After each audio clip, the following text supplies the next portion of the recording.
왜냐하면 저희 같은 경우에는 8개국, 9개국에서 모인 난민들, 독일 사람들 뭐 이렇게 모여서 예배하기 때문에 이 삶의 팍팍한 현장들이 많습니다. 난민들이다 보니까 자기네들이 오기도 힘들고요. 그래서 픽업을 해야 되고, 그래서 예배할 때 항상 뭐 이렇게 오거나이즈를 해서 할 게 많아요. 그러다 보면 이 예배에 집중해서 하나님 말씀 들어야지, 오늘 좀 일찍 가서 회개해야지, 뭐 이런 생각을 하기보단 이 예배라는 공동체를 이끄는 사역이 있으니까 그 사역에 마음이 나눠져서 한 사람의 예배자로 서 있을 때가 제가 은혜를 참 많이 받을 때가 많습니다. 여러분들은 어떠신가요? 제가 예배 15분 전에 여기 도착했습니다. 근데 뒤를 돌아보니까 많이 와 계셨습니다. 다행히. 많은 그리스도인들이 이렇게 얘기합니다. 예배 보러 간다. 또 교회 가는 것을 설교를 들으러 가는 것으로 생각합니다. 그래서 주일날에도 설교 전에 오셨다가 설교 끝나면 뭐 축도를 뭐 빨리 받고 가신다든지 이런 분들도 있는 것 같아요. 그래서 설교 시간 앞뒤에 붙어 있는 순서들을 마치 예배 형식을 갖추기 위해서 장식 이 정도로 생각하시는 분들이 있는 것 같습니다. 그러나 그것은 우리가 꼭 고쳐야 될 부분들입니다. 설교가 예배의 중심이 되어버린 것은 어떻게 보면 종교개혁의 후유증일 수 있습니다. 예식 중심, 전통 중심, 그 다음에 어떤 눈에 보이는 제전 중심으로 돌아가는 카톨릭 예배를 개선하기 위해서 신앙이 개혁 운동을 하면서 말씀 선포를 가장 중요한 것으로, 중요한 위치에다 놓는 것은 잘한 일인데, 그런데 이 말씀을 너무 중시하다 보니까 세월이 흐르면서 예배는 곧 설교라는 등식에 이르게 되었습니다. 예배를 굳이 설교자만 하는 건 아니잖아요. 그럼에도 불구하고 예배는 설교다. 그 교회를 고르는 아주 큰 이 요소가 뭔가요? 말씀이 좋은지 안 좋은지 뭐 이렇게 하는 것이 우리의 현실인 것 같습니다.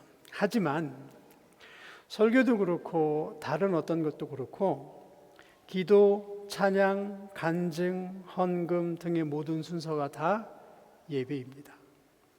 설교는 설교자가 훈련을 받은 목사가 인도하게 되지만 한 사람의 예배자로서 여러분들이 참여할 수 있는 예배의 순서는 많이 있습니다. 지금 악기를 가지고 아름답게 연주해 주시는 분 때문에 저희들의 목소리는 그렇게 아름답지 않을지라도 우리가 찬양하면서 은혜를 받잖아요. 기도할 때 은혜를 받잖아요. 묵상으로 기도할 때. 왜냐하면 그것 자체가 다 우리 한 사람 한 사람이 참여해서 받을 수 있는 은혜의 시간이 됩니다. 찬송은 찬송 자체로 예배가 됩니다. 곡조 있는 기도가 되고 그 영적인 울림을 우리 마음 가운데 주게 되죠. 오늘 기도하셨죠? 기도 준비하시느라고 이런저런 생각하셨을 거 아닙니까? 이렇게 기도하면서 예배에 참여하게 됩니다.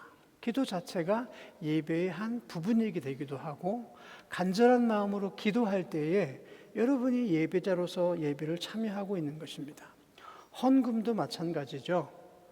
구별하여서 드릴 수 있는 것, 기억하여서 감사하는 것, 주 앞에 빈손으로 나오지 않는 것, 예배를 준비하는 마음가짐이고 그것 역시 하나의 예배에 참여하는 것입니다.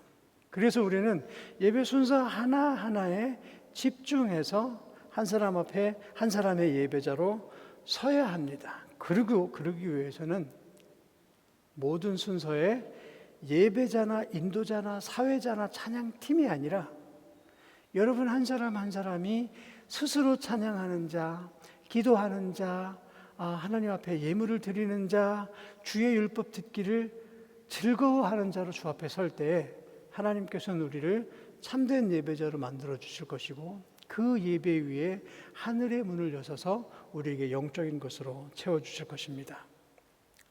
이사야서 2장 2절에서 3절에 보면 오라 우리가 여호와의 산에 오르며 야곱의 하나님의 전에 이르자 그가 그의 길을 우리에게 가르칠 것이라 우리가 그의 길로 행하리라. 이는 율법이 시온에서부터 나올 것이요 여호와의 말씀이 예루살렘에서부터 나올 것임이라. 지금 이 자리에 나와서 앉아있는 저와 여러분들에게 필요한 것은 그가 그의 길을 우리에게 가르치실 것이라. 어떤 형태로요? 율법의 형태로 나올 것이고 여호와의 말씀의 형태로 나올 것입니다. 오늘 하나님의 말씀을 보면서 하나님 이런 부분들을 저희가 놓치고 있었네요. 깨닫는 저희들. 하나님 어떤 특정한 부분만 예배의 중심된 요소라고 생각했는데 특정한 부분이 아니라 예배드리는 내가 어떤 자세로 예배를 드리고 있는가가 중요하네요. 이렇게 배우고 느끼고 참된 예배자가 되기를 그리스도 이름으로 축복합니다. 우리가 참된 예배자가 되기 위해서는 벌써 우리가 좀 구별해야 될 것이 있습니다. 그걸 구별하지 않으면 조금 헷갈리는 부분이 있어요. 예를 들면 찬양팀은 멋지게 찬양을 이렇게 인도할 수 있죠. 우리 집사님하고 얘기해 봤더니 1시에 모여서 여러분들 오시기 1시간 전부터 모여서 이렇게 움직이고 준비하고 찬양팀 연습합니다. 유창하게 아름다운 대표 기도를 할 수 있습니다. 그리고 특히 저 같은 경우 저도 많은 세월을 그렇게 착각 속에서 살아왔지만 귀에 듣기 좋은 말로 사람들의 마음을 사는 설교를 준비했던 때가 제 안에 있었어요. 그러나 찬양이나 기도나 멋있는 설교, 끝장내주는 설교는 그 사람만의 쇼타임일 수가 있습니다. 나를 드러내는 쇼타임이 중요한 것이 아니라 하나님 앞에 예배자가 되어서 예배의 순서마다 성령님의 도우심과 임재하심이 함께 바라길 원하고 바라고 또 실행해야 합니다. 지난주 제가 어떤 부문을 가지고 설교했죠? 바리새인과 세인의 기도입니다. 바리새인의 기도는 나는 불의하지 않았고 토색하지 않았고 간음하지 않았고 일주일에 2번씩 금식하고 내가 가진 모든 것에 11조를 드렸나이다 라고 기도합니다. 그러나 바리새인과 세리의 기도에서 결국 예수님으로부터 의롭다 칭함을 받은 자는 바리새인이 아니라 세리의 기도였거든요. 왜냐하면 멀리 서서 하늘을 우러러 감히 그분을 부르지도 못하는 이 하나님 앞에 갈급된 마음, 자기의 죄인임을 인정하는 마음이 그 가운데 있었기 때문에 주님으로부터 의롭다 칭함을 받게 된 것입니다. 혈루증을 앓는 여인, 부정하다라고 생각되어서 사람들이 모인 데는 더더욱 가면 안 되고 남자들이나 유대인 랍비들 같은 경우에는 쓰면 안 되죠. 근데 그 혈루증을 앓는 그 여인은 이런 마음이 그 마음 가운데 있었습니다. 내가 저 예수님의 옷자락에 손이라도 대면 나을 텐데. 그러한 마음이 오늘 저와 여러분들의 마음이 되기를 축복합니다.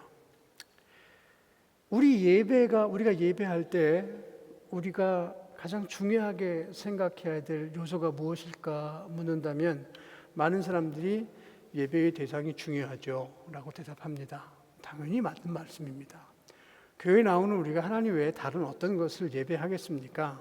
설령 우리가 실제적으로는 하나님 외에 다른 것을 더 사랑한다 하더라도 우리는 그렇게 대답하지 않죠. 하나님이 여기 나왔죠. 하나님 영광 위에서 나왔습니다. 그런데 어떻게 보면 우리가 그 얘기가 조금 잘못된 얘기일 수도 있어요. 왜냐하면 하나님은 영광이 부족해서 우리의 영광을 받아야 더 풍성한 영광 가운데 계시는 분이 아닙니다. 스스로 계시는 하나님은 어느 누군가의 영광을 통해서 그분의 영광이 채워지는 것이 아닙니다. 본인 스스로 영광 중에 충만하신 분인데 그 분을 우리가 어떻게 느끼는가가 중요하기 때문에 예배에 있어서 중요한 요소 중에 하나는 나는 어떤 마음을 가지고 예배하는가입니다. 제가 이곳으로 올 때 내비게이션으로 교회 주소를 치고 왔어요. 뭐 아무런 의문 없이 옵니다. 왜냐하면 내비게이션이 나를 이곳으로 데려다 주리라는 믿음이 있으니까요. 그냥 오는 거예요. 여러분, 지금 이곳에 앉아있는 여러분들 죄사함의 은총을 기대하고 오셨습니까? 성령의 임재하심을 기대하고 오셨습니까? 내 마음 가운데 흡족한 성령의 단비를 기대하고 오셨습니까? 기대하고 오셔야 해요. 그래야 하나님 앞에 드리는 우리의 예배의 자세가 간절해지고 그분의 긍휼을 이렇게 애끓게 원하는 마음이 더 갈급해지는 겁니다. 예수님은 우리에게 얘기하시기를 갈급한 영혼, 상한 영혼을 원하신다고 하셨지 않습니까? 오늘 본문은 예수님과 사마리아 여인과의 만남에서 나타나는 말입니다. 그런데 제가 왜 그 앞에 부분을 뺐냐 하면은 사마리아 여인과 예수님과 만났기 때문에 그게 사마리아 여인에게만 일어났던 것이 아니라 어떻게 예배해야 됩니까? 어디에서 예배를 해야 됩니까? 우리가 어떤 마음으로 예배를 드려야 할까요? 라는 마음가짐이 있는 사람이라면 굳이 사마리아 여인이 아니더라도 많은 부분에서 이 말씀을 우리가 찾을 수 있기 때문입니다. 제가 요한복음 4장 21절의 말씀을 읽어드릴게요. 예수께서 이르시되 여자여 내 말을 믿으라. 이 산에서도 말고 예루살렘에서도 말고 너희가 아버지께 예배할 때가 이르리라. 그리고 이렇게 덧붙이시죠. 아버지께 참되게 예배하는 자들은 영과 진리로 예배할 때가 오나니 곧 이때라. 아버지께서는 자기에게 이렇게 예배하는 자들을 찾으시니라. 교우 여러분, 하나님은 지금도 우리를 바라보시며 하시는 일이 있습니다. 그게 뭘까요? 지금 여기 한 사람 한 사람 다 나와 있는 영락교회 무리가 예배를 하고 있는데 하나님은 지금도, 왜냐하면 그분은 모든 것을 다 속속들이 아시는 분이잖아요. 우리의 마음이 콩밭에 가 있는지, 우리의 마음이 어떤 마음으로 나와 있는지를 머리카락 하나까지 세시는 분이기 때문에 그분은 우리를 지금 이 자리에서도 보고 계십니다. 그리고 이런 사람을 찾아요. 내 마음을 시원하게 할 자가 어디 있을까? 내 마음을 흡족하게 할 자가 어디 있을까? 내가 하나님인 것을 알고 그것을 고백하는 자는 어디에 있을까? 하나님은 지금 그런 사람을 애타게 찾고 계신다는 사실입니다. 그렇기 때문에 우리가 지금 유념해야 될 것은 하나님이 나를 어떻게 보고 계실까? 지금 나의 자세는 하나님 앞에 고정되어 있는가? 그분의 은혜를 받기 위해서 갈급한 상태인가를 저와 여러분이 체크해야 할 것입니다. 여러분은 우리 김민기 목사님 통해서 그리고 또 인터넷이나 다른 예배에 대한 그걸 보시면서 예배의 정의를 수없이 들으셨을 것이고 예배에 대해서도 여러 가지 설교를 들으셨겠지만 저는 오늘 여러분들에게 짧게 3가지의 내용으로 이런 예배자가 되자라는 마음으로 저와 여러분들을 독려합니다. 먼저 첫 번째, 하나님을 구별하는 자가 되었으면 좋겠습니다. 여러분 영화 곡성에서, 곡성이라는 영화 보셨습니까? 보신 분들도 있고 안 보신 분들도 있을 것 같지만 그 중에서 기억나는 대사 혹시 있으세요? 무엇이 중헌디?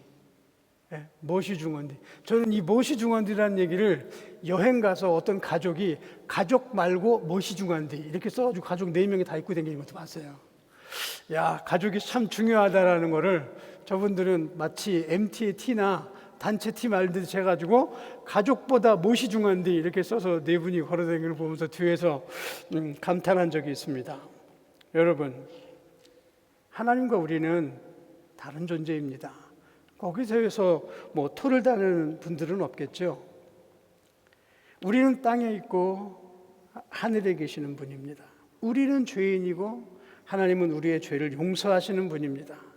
우리는 해가 뜨면 잠깐 있다 사라지는 아침 안개처럼 꺼져갈 존재이지만 하나님은 우리에게 영원한 생명을 주시는 분입니다. 우리는 피조물이고 하나님은 창조주이십니다.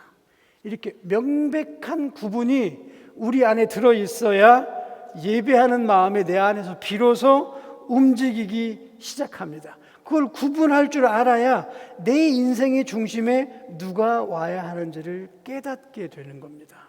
여러분, 창조주를 아는 자가 없어서 하나님을 알지 못해서 얼마나 많은 사람들이 허망한 것을 쫓고 인생을 허비합니까?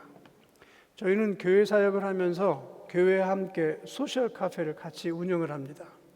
그 소셜 카페를 통해서 프리스 난민에게 독일어를 가르치고요.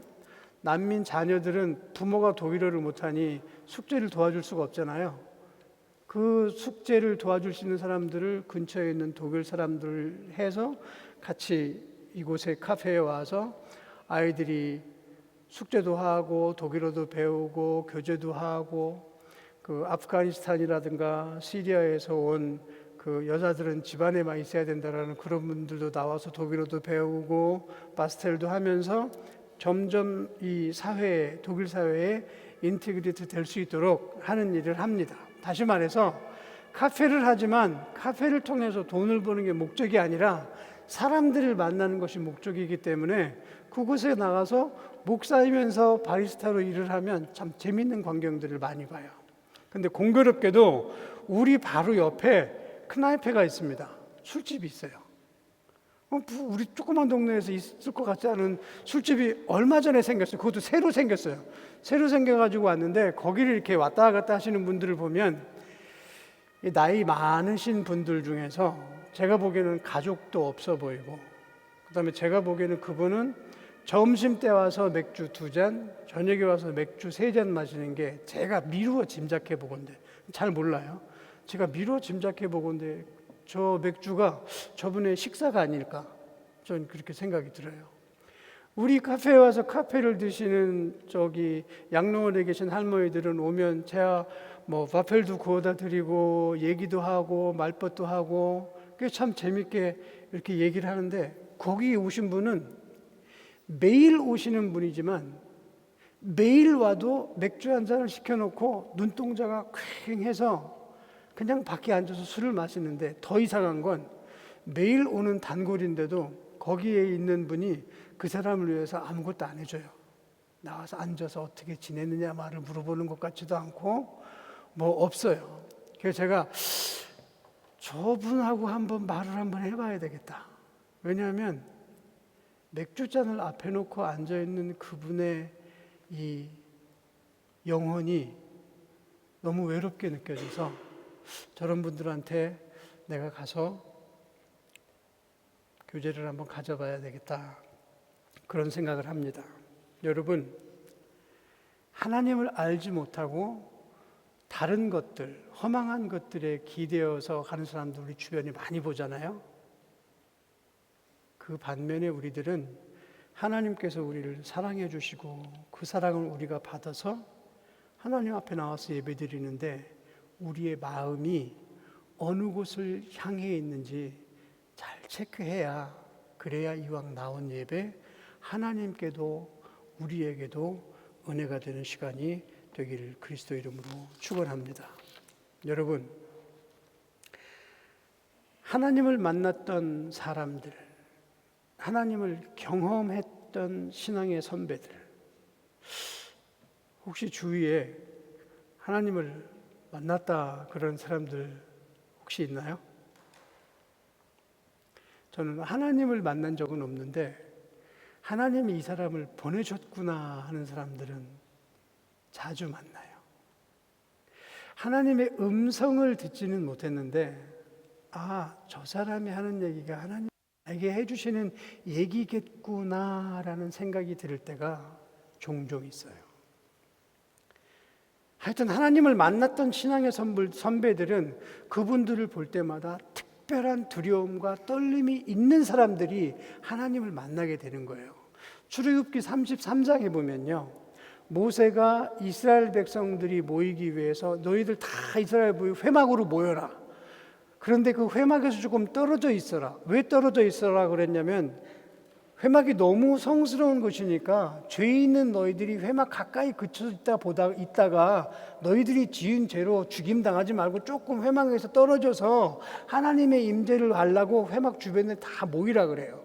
그리고 모세가 기도하다가 한 과정 가운데 회막 안으로 들어가게 됩니다. 회막 안으로 들어가게 되면 온 이스라엘 백성들이 그때부터 긴장하게 돼요. 왜 그렇죠? 죄 있는 자로서 하나님을 만나게 되면 그 사람은 죽게 되잖아요. 그러니까 이스라엘 백성들은 회막 뒤쪽에 물러나서 모세가 어떻게 될지, 과연 어떤 일이 벌어질지 구경합니다. 이스라엘 온 백성들이 감히 죄를 지은 죄인이기 때문에 가까이 다가가지는 못하지만 모세는 어떻게 될까 하면서 굉장히 두렵고 떨리는 마음으로 그 예배를 구경해요. 회막 주위에 다가가서 어떤 일이 될 것인가, 그것을 관중의 한 사람으로서 구경하게 되지만 출애굽기 33장에 보면요, 모세가 회막에서 하나님과 대면하여 얘기하기를 사람이 그 친구와 얘기함 같았다라고 써 있습니다. 모세가 들어가서 하나님과 얘기를 해요. 그 하나님과 얘기를 하면 그 회막 위에 구름 기둥이 떠오르고 하나님의 임재의 상징이 임합니다. 그걸 이스라엘 사람들이 다 봐요.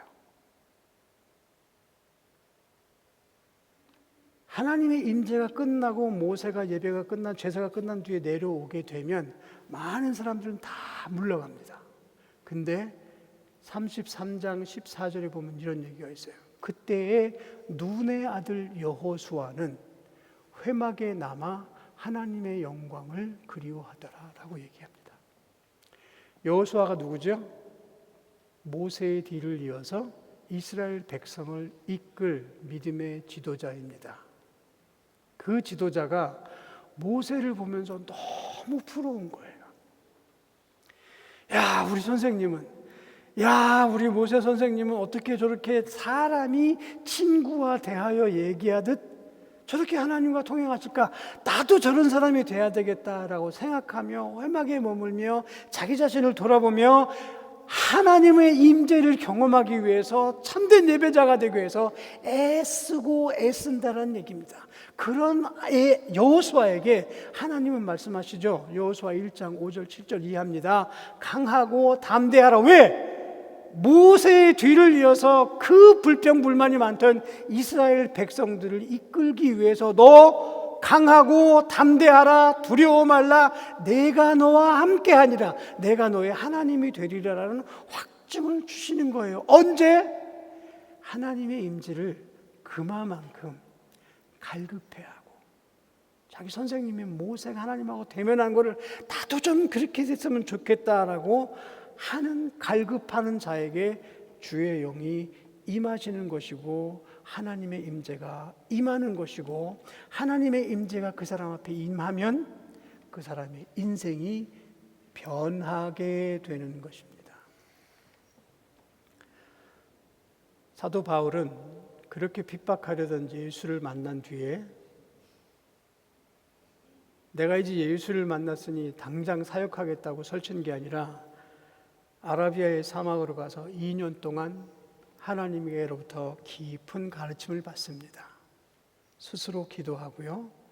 이제 더 이상 핍박자, 살인자에서 예수를 전하는 증거자가 되게 됩니다. 우리가 하나님을 두렵고 떨리는 마음, 그러나 간절한 마음으로 원하고 바라면 우리의 인생이 바울처럼 변하게 될 때가 있습니다. 나는 지금 한 줌의 흙으로 돌아갈 인생에 불과하지만 영원한 하나님이 계시는구나. 나는 지금 죄인이지만 그 죄인을 불러 영생의 소망을 주게 하시는 사죄의 은총을 받게 되는 것입니다. 지금 이 시간 우리 자신에게 묻고 싶습니다. 하나님은 누구실까요? 참된 예배자는 피조물과 창조주를 구별하는 자임을 기억하시기 바랍니다. 그래서 그 구별이 잘 됨으로 인해서 하나님이 기뻐하시는 예배자가 되기를 그리스도 이름으로 축원합니다. 두 번째로 참된 예배자는 회개하는 자임을 기억하십시오. 제가 지난주에도 말씀드렸죠. 구약시대 예배에서 가장 중요한 제사법이 바로 번제입니다. 번제라면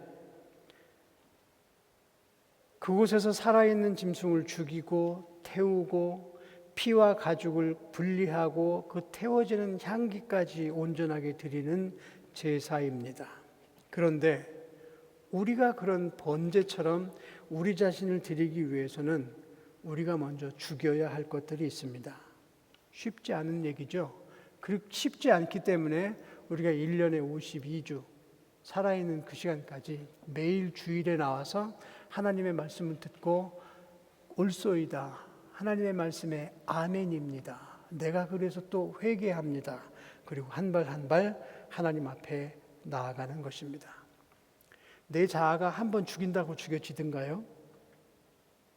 남들을 무시하고 업신여기는 교만이 한번 설교를 들으면 사라지든가요? 내 거짓과 불의함을 죽이고 내 어리석음을 하나님 앞에 내어놓기로 작정하면 그 다음부터는 변하든가요? 아니죠. 그렇기 때문에 우리가 매주 매일 하나님을 기억할 때마다 하나님 앞에 참회의 기도를 드리고 하나님 앞에 하나님 내가 갖고 있는 이 못난 마음과 행동을 주님 앞에 내어놓습니다 하고 기도해야 합니다. 시편 51편 17절 시편 기자는 이렇게 얘기합니다. 하나님께서 구하시는 제사는 상한 심령이라 하나님이여 상하고 통회하는 마음을 주께서 멸시하지 아니하시리라. 아멘. 하나님은 우리가 통회하는 마음, 회개하는 마음, 하나님 제가 죄인입니다 고백하는 마음을 가지고 하나님 앞에 서는 자를 찾으십니다. 세상 사람들은 죄인이야, 나는 죄인 중에 괴수야 이런 얘기를 들으면 알레르기 반응을 일으킬지 모르지만 하나님은 제가 하나님 앞에 죄를 지었습니다 라고 고백하는 자를 결코 멸시하거나 우습게 여기시지 않습니다. 대신 예수님께서는 우리에게 말씀하시기를 수고하고 무거운 짐진 자들아 다 내게로 오라 내가 너희를 쉬게 하리라. 우리가 죄인임을 고백하고 나의 부족함을 하나님께 고백하면 하나님께서 우리를 경멸하지 않으시고 우습게 보시지 아니하고 수고하고 무거운 짐진 자들아 내게로 오라 그리하면 내가 너희를 쉬게 하리라고 말씀해 주셨습니다. 여러분 사람들이 당시 이스라엘 사람들이 귀신 보듯 하는 사람들이 있었습니다. 누굴까요? 문둥병자였고요. 중풍병자였고요. 안진뱅이였고요. 소경이었습니다. 중풍병자는 문둥병자는 말할 것도 없이 무슨 죄를 졌길래 너는 그런 병에 걸렸냐 그랬고요. 안진뱅이나 소경들은 그 애비의 애미까지 다 데리고 와서 이 사람이 이렇게 된 것이 부모의 잘못입니까? 이 사람의 잘못입니까? 물었을 만큼 당시에 장애를 가졌던 것만으로도 사람들에게 핍박을 받았지만 하나님은 이들을 불러주셨고 우리가 태어나기 전 모태에서부터 너를 알았고 지었노라고 말씀해 주셨습니다. 여러분 하나님 앞에 나갈 때 우리는 어떻게 보면 영적인 중풍병자의 상태가 있을 수 있죠. 육신의 눈은 퍼렇게 뜨고 있을지 모르지만 영적인 것은 아무것도 보지 못하고 알지 못하는 영적인 소경일 때가 있을 수 있을 것입니다. 그때 이 말씀을 함께 기억하시기 바랍니다. 우리는 하나님 앞에 죄를 얻은 자라 하나님 주 앞에 나아갑니다. 그러면 세상 사람들은 귀신 보듯 하지만 하나님께서는 우리를 안아주실 것이고 예수님께서는 수고하고 그 무거운 짐을 십자가 밑에 내어놓으라 하실 것입니다. 영락교회 교우 여러분, 가인의 예배와 아벨의 예배 잘 아실 것입니다. 가인은 땅의 소산, 다시 말해서 농부라서 자기가 수확한 것을 가지고 하나님 앞에 예배를 드렸고, 아벨은 양치기라서 양의 피와 그 기름을 가지고 하나님 앞에 예배를 드렸습니다. 그래서 어떤 사람들은 피가 있기 때문에 아벨의 제사는 받았고 가인의 제사는 피가 없기 때문에 가인의 제사는 받지 않았다라고 얘기하지만, 성경은 가인에 대해서 얘기하기를 악한 일을 많이 행하였다라고 하고, 우리가 기억해야 할 것은 재물의 종류가 아니라 사람이 달랐습니다. 가인은 아벨을 예배를 받으시는 하나님을 보고 질투심이 나서 아벨을 죽이게 되었죠. 하나님께서 책망하심에도 불구하고 가인은 그 마음을 거두지 않았습니다. 하나님을 대항하는 자가 회개의 기회를 주었을 때 그 회개하지 않고 오히려 하나님에게 달라들고 대적거리고, 이런 사람에게는 하나님의 은혜가 임하지 않습니다. 영적인 것으로 다시 적용해 볼 때 회개가 없는 예배는 곧 가짜 예배라는 것입니다. 여러분, 혹시라도 한번 우리를 돌아봅시다. 우리가 교만할 게 있어야 교만하죠. 우리가 이렇게 부자인가요? 우리 이렇게 많이 이렇게 배웠나요? 우리 그냥 보통 사람이잖아요. 보통 사람이라서 보통 사람들이 경험하는 모든 생로병사의 아픔과 질고를 함께 갖고 있는 그런 사람들이잖아요. 그렇기 때문에 우리가 가져야 될 것, 참된 예배자이기에 우리가 꼭 갖춰야 될 것이 우리 자신의 연약함을 인정하고 주님께서 채우도록 내어드리는 거예요. 그래서 지난주에 바리새인과 세대 기도를 통해서도 제가 이 말씀을 드렸고, 이번 주에는 어떤 말씀을 드릴까 하다가 지난주와 같은 내용의 맥락으로 오늘 참된 예배자라는 말씀을 준비하게 된 것입니다. 마지막으로 한 가지 여러분에게 말씀드리고 맺겠습니다. 예배의 대상은 당연하게 오직 하나님 한 분뿐이시죠. 하나님은 하늘과 땅을 만드시는 분이면서 동시에 우리를 사랑하시는 인자와 사랑이 풍성하신 분입니다. 그래서 예배를 드리는 사람은 하나님께만 집중하여 예배를 드려야 합니다. 예배를 드리는 사람은 우리예요. 예배를 하는 사람은 여기 나와서 앉아있는 한 사람 한 사람입니다. 목회자도 예배 드리는 사람이에요. 다만 예배를 주관할 뿐입니다. 예배를 주관하다 보니까 시야에서 한 사람의 예배자로 하나님을 바라는 게 자꾸 흐려져요. 왜냐하면 그것 말고도 신경 써야 될 부분이 많으니까요. 찬양팀 다 이렇게 능력 있는 분이라 굳이 1시간 전에 안 나와서 해도 그냥 척하면 탁하고 다 할 수 있지만, 그래서도 나와서 하는 이유가 있는 거예요. 어떤 교회는 11시에 예배를 하지만 그 11시에 예배하는 사람들 중에 중등부 예배, 고등부 예배, 주일학교 예배, 다른 예배를 참석하는 사람들이 주일 예배를 못 보니까 그분들은 1시간 일찍 나와서 자기들끼리 예배를 해요. 왜? 다른 사람들 주기만 하다가 자기 자신이 예배자가 안 될 수 있을 그 염려가 있으니까 그런 일을 한다라는 얘기입니다. 때때로 우리는 오해가 있을 때가 있죠. 목사는 예배를 드리고 교우들은 예배를 구경한다라고 생각하는 분들이 있습니다. 여러분, 예배를 지켜보고 계신 분은 오직 하나님 한 분뿐입니다. 우리의 예배, 아니 당신의 예배가 참된 예배인지 거짓 예배인지를 분별하시는 분은 오직 하나님 한 분뿐이십니다. 하나님만 아셔요. 겉으로 볼 때는 다 멀끔하게 잘생겼잖아요. 근데 그 마음 가운데, 그 영혼 가운데 어떤 아픔과 슬픔이 있는지는 하나님만 잘 알고 계십니다. 그런데 교회를 참석하고 있는 교회들 중에서도 때로 예배의 내용을 비판합니다. 설교가 어땠는지, 찬양대가 왜 이렇게 삑사리가 많이 나는지, 기도에는 진정성이 담겨 있는지, 예배의 형식은 제대로 담겨져 있는지, 뭐 이렇게 저렇게 비판하는 경우가 있습니다. 좀 더 나은, 좀 더 조직적으로 잘 된 것을 위해서는 그런 과정도 필요합니다. 그러나 더 잘해야 하는 것과 비판의 경우는 다르죠. 우리가 하는 비판의 대상에 남들만 포함되면 안 됩니다. 나도 들어가 있어야 돼요. 그 비판의 대상에는 나도 들어가 있다. 그리고 또 한 가지, 마지막 비판자는 오직 하나님뿐이시다. 하나님이 나를 비판하실 것이다. 그리고 예배의 관객 역시 오직 하나님 한 분뿐이십니다.